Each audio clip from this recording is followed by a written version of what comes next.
A prominent Las Vegas businessman accused of a DUI crash that resulted in the death of a woman and injury to others last summer has pleaded guilty. Thank you for joining us at 6. I'm Kirsten Joyce. And I'm Denise Valdez. 53-year-old Scott Gragson faced a judge this afternoon as that deal was finalized. Orko Manna was inside the courtroom, and he joins us now in studio with information on that plea deal. Orko? Well, Denise and Kirsten, we've been covering this case extensively from the beginning. By entering this guilty plea, Scott Gragson's reckless driving charges have been dropped, but he is guaranteed to spend some time in prison. Both the prosecution and the defense are pleased with the outcome. Do you wish to accept these negotiations? Yes, Your Honor.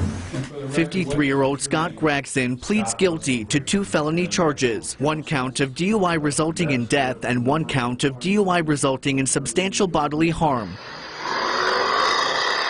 Investigators say last May, Gragson was driving drunk in a Summerlin neighborhood when he lost control of his SUV. Melissa Newton, a 36-year-old mother of 3, was killed in the crash. Gragson's 3 other passengers were injured. The amount of pain that he feels cannot be measured. Gragson's attorney says the plea has been in the works for a few weeks because Gragson did not want to put the victims through a trial. Gragson is also seeking help. He immediately went into treatment for alcoholism. He stayed inpatient for an extended period of time.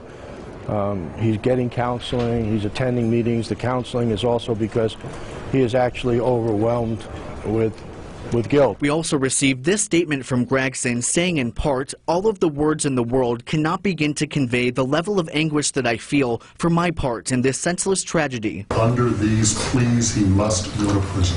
Clark County District Attorney Steve Wolfson is making it clear that DUI driving has consequences. I want this case to act as a wake-up call. The people that are listening to this message right now, if you drink and drive, it's going to ruin your life and the lives of many others.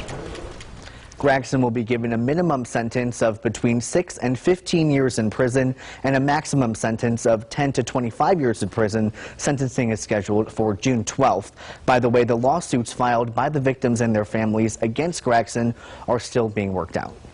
Now, Orko, recently there have been some deadly DUI cases where those drivers have been charged with murder. Why isn't that the case with the Gragson case? Yeah, I asked DA Wolfson about that, and he says each case is looked at individually, and though Gragson's case was serious, it did not rise to that level. Wolfson did say that other cases that involved drivers driving 120 miles per hour, blowing through red lights, that those constituted a murder charge. All right, thank you for the clarification, Orko.